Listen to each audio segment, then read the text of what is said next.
Gracias por la invitación, en primer lugar. Bueno, es un evento interesante ¿no? Para discutir. Me parece que estamos en un momento histórico en la República Argentina donde, después de 12 años de muchos esfuerzos realizados para resolver un problema sistémico en el país, volvemos al punto de partida.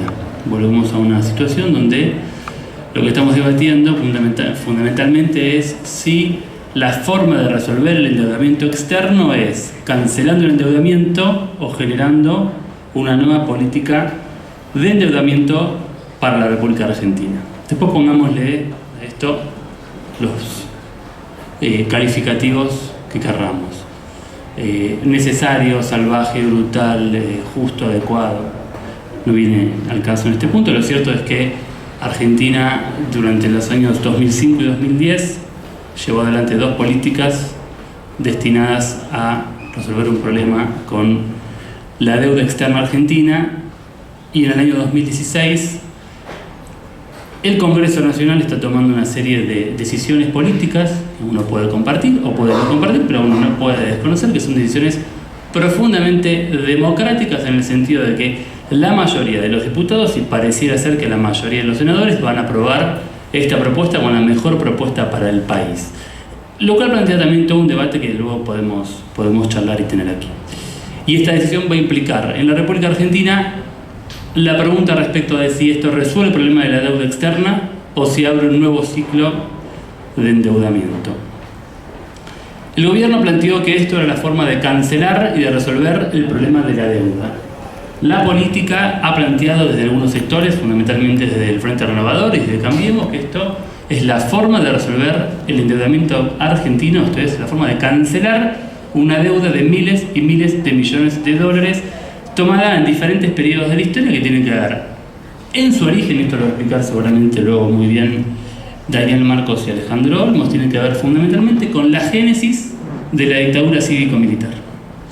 Entonces, el primer punto que me parece que vale la pena destacar en esta presentación, y es un tema jurídico también, es que las condiciones de este endeudamiento tienen que ver con las condiciones en las cuales se lleva adelante un golpe cívico-militar en la República Argentina, del cual estamos cumpliendo 40 años hace muy poquitos días, el 24 de marzo.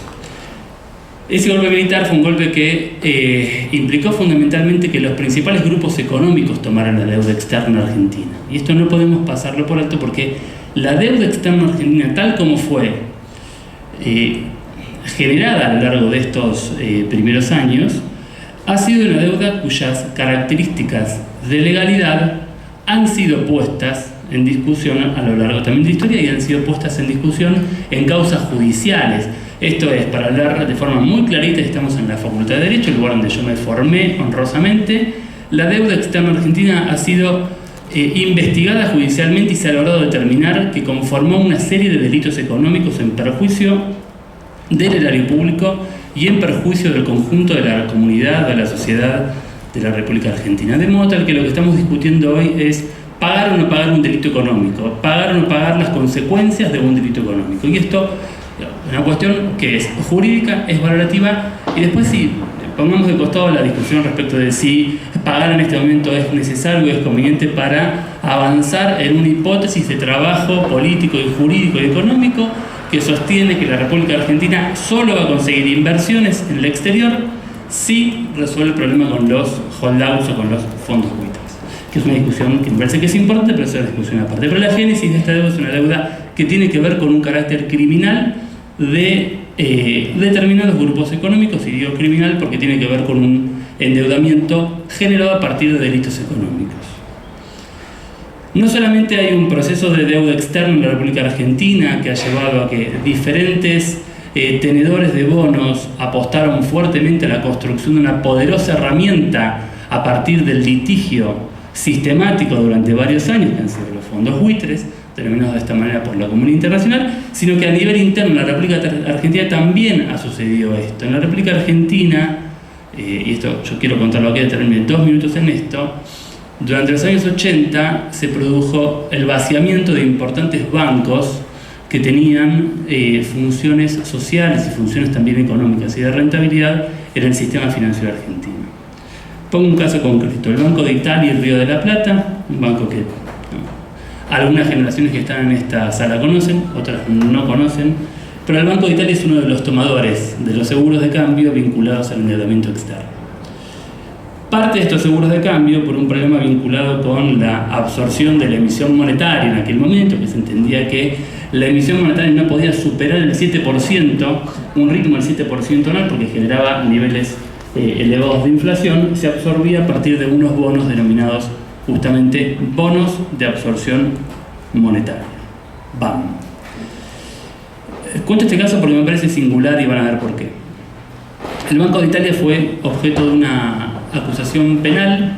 Esa acusación penal se investigó en la justicia, se dictaron procesamientos, el caso nunca llegó a juicio oral porque prescribió la causa, y cuando la causa prescribió, lo que hicieron los abogados de este famoso banco fue pedirle a la justicia que le devuelva estos bonos que habían sido embargados en la causa penal, como fundado el embargo en la necesidad de cubrir los costos contingentes de un juicio penal, esto es, las costas generadas por el proceso.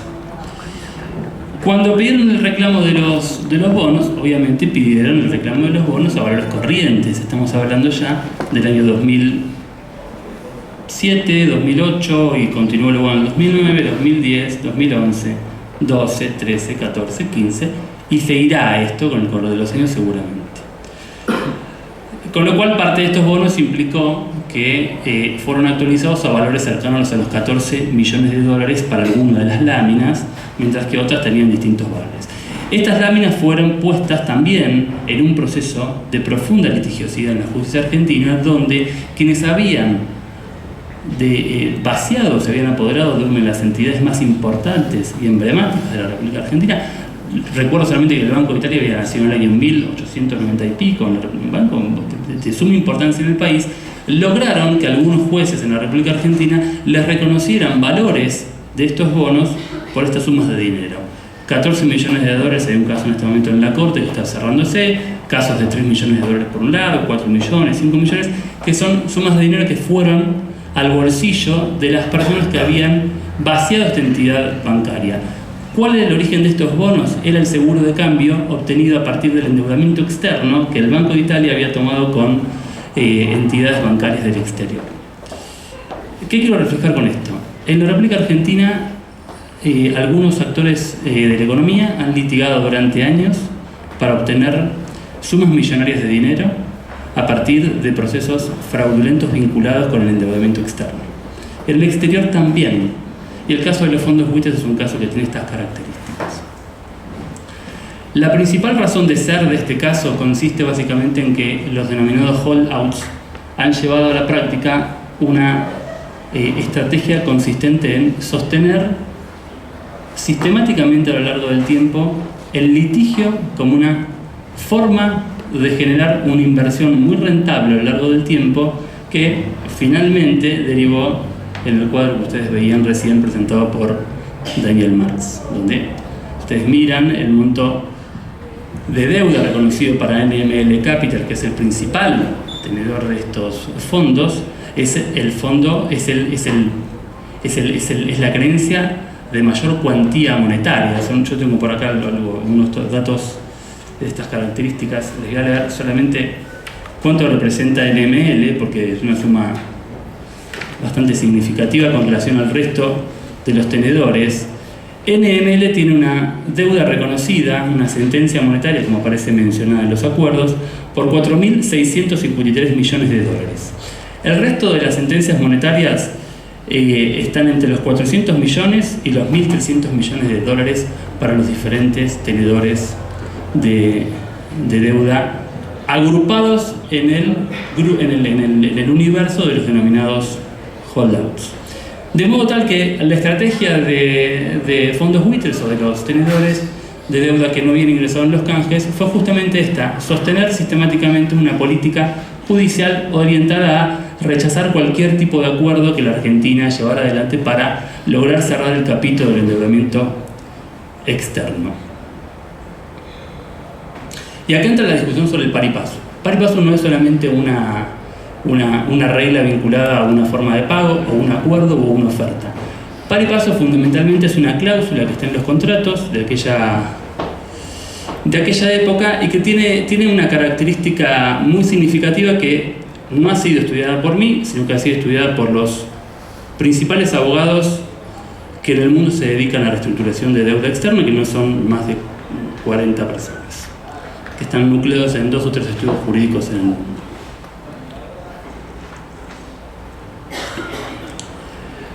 ¿Qué dice par y paso? Es la pregunta que todos acá nos tenemos que hacer y que de alguna forma expresa el principal conflicto vinculado con el litigio de fondos buitres desde hace un tiempo a esta parte. Nadie sabe qué dice par y paso. Este es el punto. Ninguno de los abogados especializados en esta materia ha podido establecer una definición concreta, precisa y clara respecto de qué se entiende por par y paso.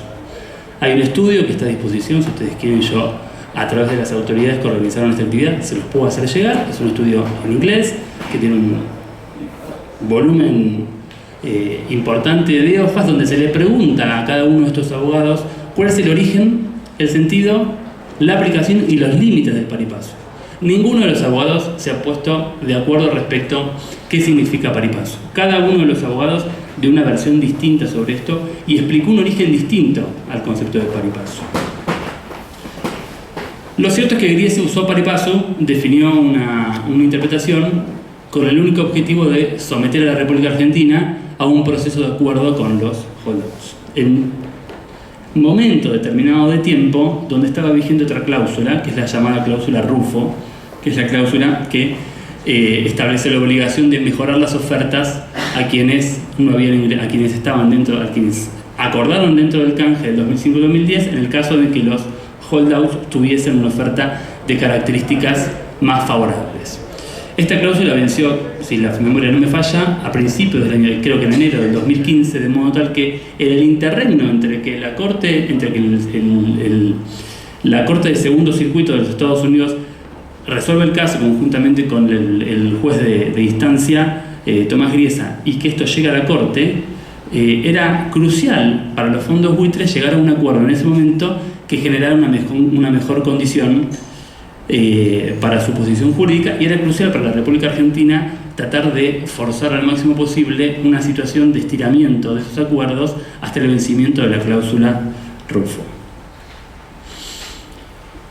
Se cree, por otro lado, que vencida la cláusula Rufo desaparecen los riesgos de litigio para la República Argentina o en contra de la República Argentina. Y yo creo que no, por 2 razones. En primer lugar, porque la cláusula par y paso, que básicamente consiste en decir, según la interpretación de Griesa, que debe primar un principio de igualdad entre todas las partes, los que están dentro y los que están fuera del canje, de forma tal de que los que no ingresaron al canje deben tener un reconocimiento de similares características a las que estaban dentro del canje. Esto se debe reconocer la posibilidad de negociar de acuerdo a sus propias condiciones de tiempo, de plazo y de propia de la estructura de los bonos que tenían bajo su tenencia, ha generado que justamente los holdouts planteen la necesidad de ingresar en este reclamo.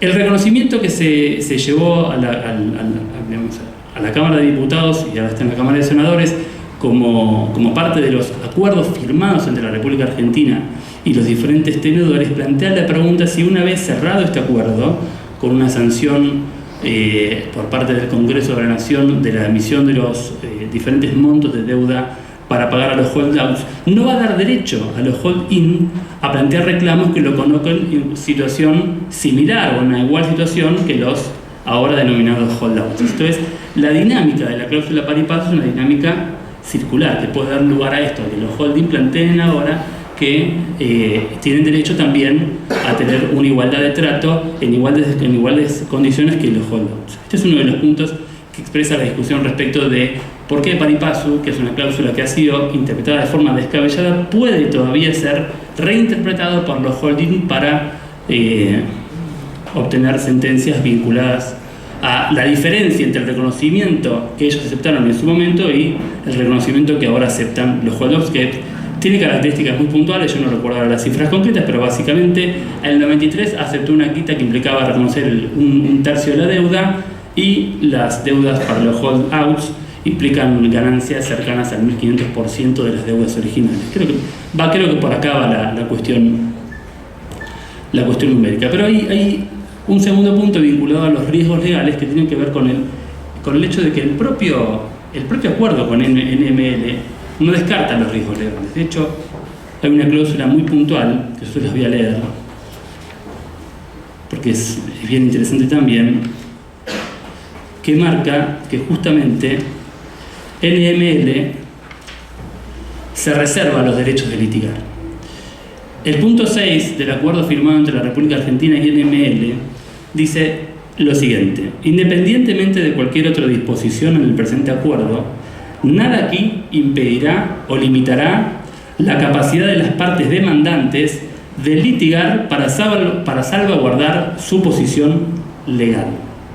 Esto es, el propio acuerdo firmado entre la República Argentina y NML tiene una cláusula que expresamente resguarda la posibilidad legal de iniciar litigios contra la República Argentina. El resto de las cláusulas también tienen características o cláusulas que no son idénticas a esta, porque indudablemente, y yo he leído la mayoría de los acuerdos arribados con los tenedores de deuda, y el más beneficioso siempre es el de NML, esto es muy clarito, muy contundente, pero todos los tenedores tienen cláusulas que de una u otra manera les permiten reservarse algún grado de incidencia para accionar legalmente en el caso de que las condiciones del acuerdo no se cumplan tal cual han sido pactadas originalmente. Entonces, la Argentina tiene riesgos legales. Es cierto que el estudio jurídico en los Estados Unidos ha dicho que los riesgos legales son bajos, pero ha marcado los riesgos legales.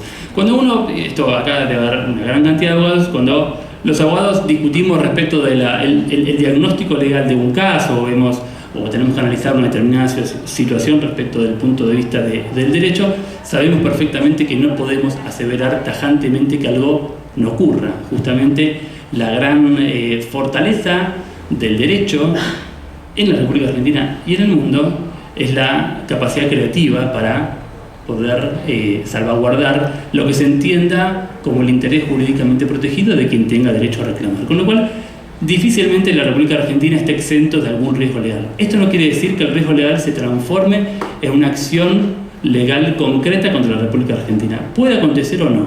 Los riesgos existen y el propio estudio en los Estados Unidos lo ha marcado, y el Procurador del Tesoro también ha tenido que no decirlo directamente, pero sí reconocerlo indirectamente a través de lo que ha sostenido este estudio. Déjenme decirles que uno de los abogados más importantes en el mundo sobre estos temas forma parte del estudio Clichy-Gottlieb, que es el abogado Lee Buchheit. Lee Buchheit estuvo el año pasado en la República Argentina, y entre una de las cosas más contundentes que dijo, yo no lo olvido más, fue lo siguiente. Dijo: el conflicto con los fondos buitres es un conflicto que es asimilable a quitarse un tatuaje del cuerpo. Quitarse un tatuaje del cuerpo puede tomar entre 10 y 20 años. Este conflicto puede tomar entre 10 y 20 años. ¿Esto se puede cumplir o no? Lo cierto es que es una aseveración dicha por uno de los abogados que más conoce de reestructuración de deudas desde el punto de vista legal en el mundo, y no me parece un dato menor si uno tiene en cuenta el contenido propio de las cláusulas de los convenios y la descabellada interpretación de la regla de pari passu en la República Argentina. Pero hay otras cuestiones que también tienen que ver con el mundo del derecho y que hacen a la aplicación concreta en un caso de un gran aforismo del derecho comercial y civil, por supuesto, que todos conocemos, y es el principio de que quien paga mal, paga dos veces. Y esto es algo que para todos los que estamos aquí es más que claro. Quien paga mal en el mundo del derecho, paga dos veces. La pregunta acá tiene que ver con quiénes son los holdouts, quiénes son los Me Too y quiénes son los que están detrás de los acuerdos firmados con los bonistas italianos. No sabemos. No sabemos, y esto no se va a saber por varias razones. En primer lugar, porque las estructuras jurídicas que llevan adelante los litigios son en casi todos los casos fondos de inversión o sociedades cuyos beneficiarios finales no son conocidos dentro del proceso y tampoco, por lo tanto, para la República Argentina. Muchos tenedores están constituidos bajo formas societarias que implica que su constitución jurídica permite ocultar el beneficiario final de estos fondos. Entonces, esto que si uno diera vuelta a esta película y nos sentáramos a hablar acá sobre el lavado de dinero, y diría, bueno, son vehículos para lavar dinero, son vehículos para evadir impuestos.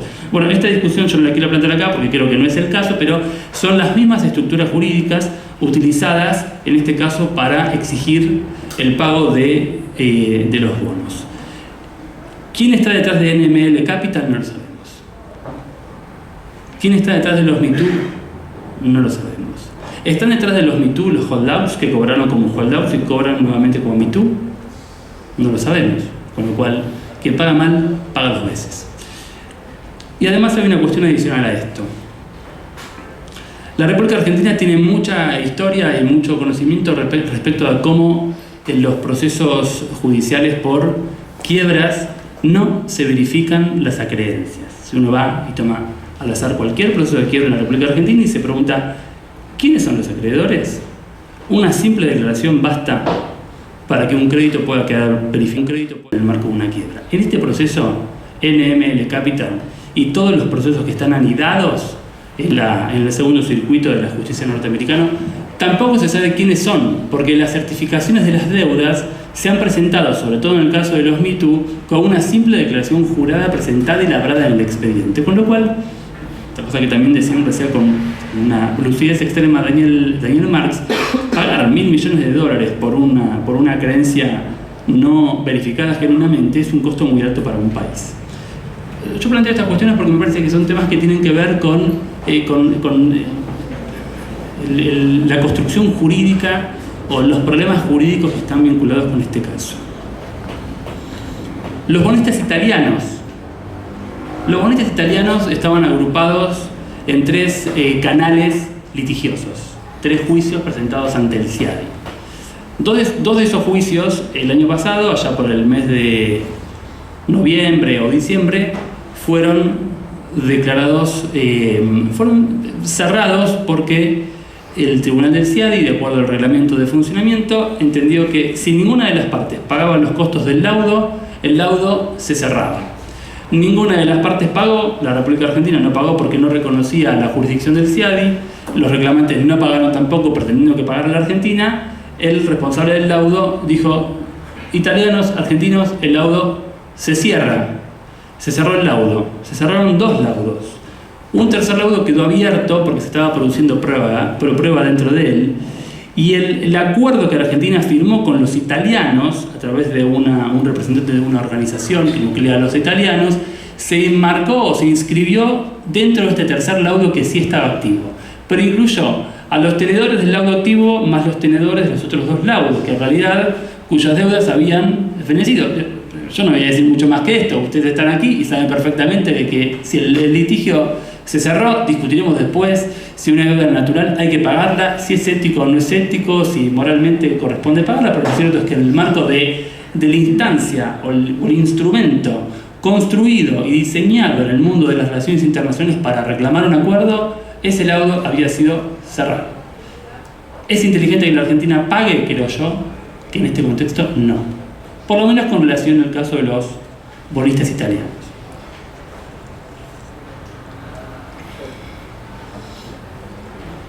Me falta poquito. Esto con relación a algunas de las principales dimensiones jurídicas de este caso.